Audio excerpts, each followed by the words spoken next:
sabi dito na, trust in the Lord with all your heart, don't lean on your own understanding. In all your ways, submit to Him, and with He will make your paths straight. Or sa Tagalog, kaya ka magtiwala, buong puso at puso. At huwag kang manawagan sa sariling kakulangan. Sa lahat ng iyong gawain, siya nga'y anuhan, upang ika'y patnubayan sa iyong mga tatahak.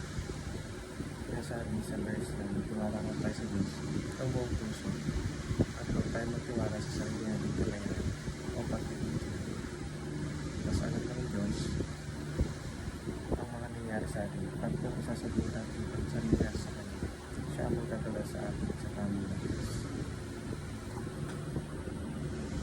Teaching number 1, God knows the best destination.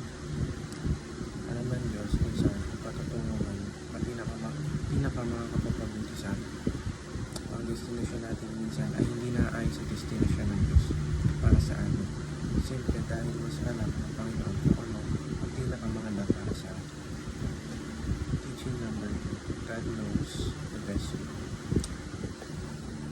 Madalas ang ruta o direksyon na gusto natin ay isang direksyon lang, pero hindi ito best for us. Kasi walang trade at wala tayong magagawa alam ko.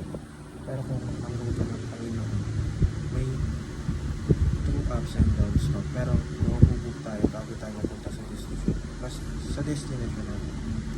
Teaching number 3, God knows the best vehicle.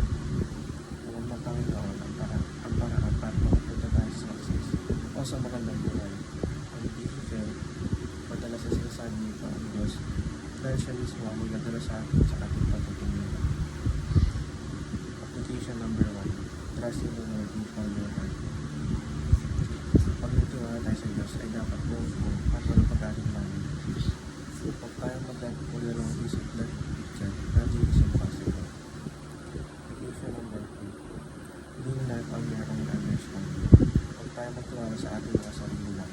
Pagkus ay ibigay natin ang buong tiwala natin sa Diyos. Our God is all-knowing, and alam niya ang lahat ng mga nangyayari ko, kaya alam niya ang makapagpabuti sa atin. Application number 3, acknowledge God's wisdom.